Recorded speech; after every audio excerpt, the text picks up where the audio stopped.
Hi friends, welcome back to our channel. നമ്മൾ ഇന്ന് fashion മേക്കറിൽ ഇൻ്റർലോക്ക് എങ്ങനെ ചെയ്യാമെന്ന് നോക്കാം. അതിനായിട്ട് മെഷീൻ ഓൺ ചെയ്യുക. നെക്സ്റ്റ് ഇത് നോർമൽ ഫൂട്ടാണ്. ഇത് നമുക്ക് ചേഞ്ച് ചെയ്യണം. ഇത് ചേഞ്ച് ചെയ്യാനായിട്ട് ബാക്ക് വശത്ത് നിന്നും ഫ്രണ്ടിലേക്കൊന്ന് പുഷ് ചെയ്താൽ മതി. അപ്പം നമുക്കിങ്ങനെ ഈ ഫൂട്ട് ഇങ്ങനെ എടുക്കാനായിട്ട് കഴിയും.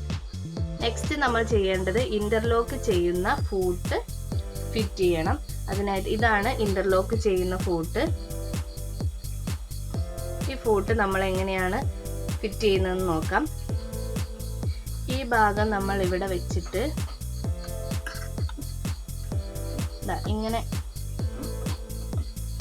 ഇങ്ങനെ വെച്ചിട്ട് നമ്മൾ ഇവിടുന്ന് അങ്ങോട്ട് പുഷ് ചെയ്ത് കൊടുക്കുക. ഇത് ഫ്രണ്ടിൽ നിന്ന് ബാക്കിലേക്കാണ്, ഇവിടുന്ന് ഇങ്ങോട്ടേക്കാണ് പുഷ് ചെയ്യേണ്ടത്. നെക്സ്റ്റ് നമുക്ക് ഇതിൻ്റെ സ്റ്റിച്ച് ചേഞ്ച് ചെയ്യാണ് വേണ്ടത്. സ്റ്റിച്ച് ചേഞ്ച് ചെയ്യുന്നതിന് മുൻപ് ഇവിടെ നീഡിൽ നമ്മൾ പൊക്കി വെച്ചതാണോ എന്ന് ശ്രദ്ധിക്കണം. ഇതിങ്ങനെ താഴ്ന്ന് നിൽക്കുകയാണെങ്കിൽ സ്റ്റിച്ച് ചേഞ്ച് ചെയ്യുമ്പം നീഡിൽ ബെൻഡ് ചെയ്യാൻ സാധ്യതയുണ്ട്.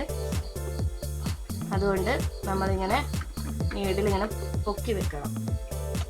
പൊക്കി വെച്ചതിന് ശേഷമാണ് നമ്മളിവിടെ സ്റ്റിച്ച് മാറ്റേണ്ടത്.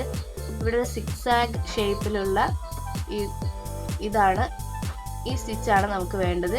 ഈ ബ്ലാക്ക് പോയിന്റിലേക്ക് അതിൻ്റെ നേരെ ഈ സ്റ്റിച്ച് നമുക്ക് കൊണ്ടുവരണം. ഇങ്ങനെ വെച്ചാൽ മതി.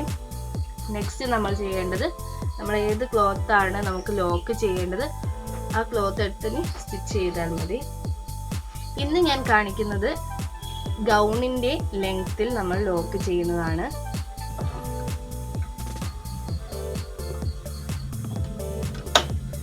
ഇനി നമുക്ക് ഇതുപോലെ ക്ലോത്ത് ചെറുതായിട്ട് ഫോൾഡ് ചെയ്ത് പിടിച്ച് കൊടുത്തുകൊണ്ട് നമുക്കിതെല്ലാം സ്റ്റിച്ച് ചെയ്തെടുക്കാവുന്നതാണ്.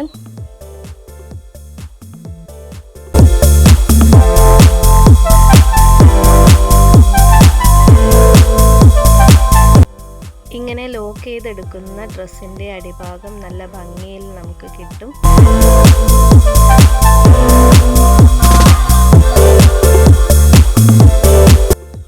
ഫാഷൻ മേക്കറിൽ ലോക്ക് ചെയ്യാൻ അറിയാത്തവർക്ക് ഈ വീഡിയോ വളരെ ഉപകാരപ്രദമാകും.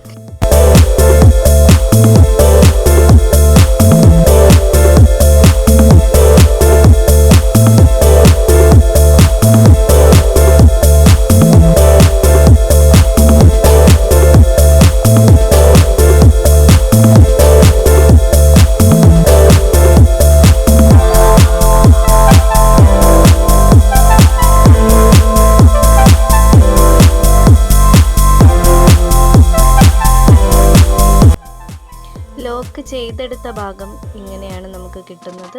വളരെ ഭംഗിയായിട്ട് നമുക്ക് ഇത് സ്റ്റിച്ച് ചെയ്തെടുക്കാൻ കഴിയും.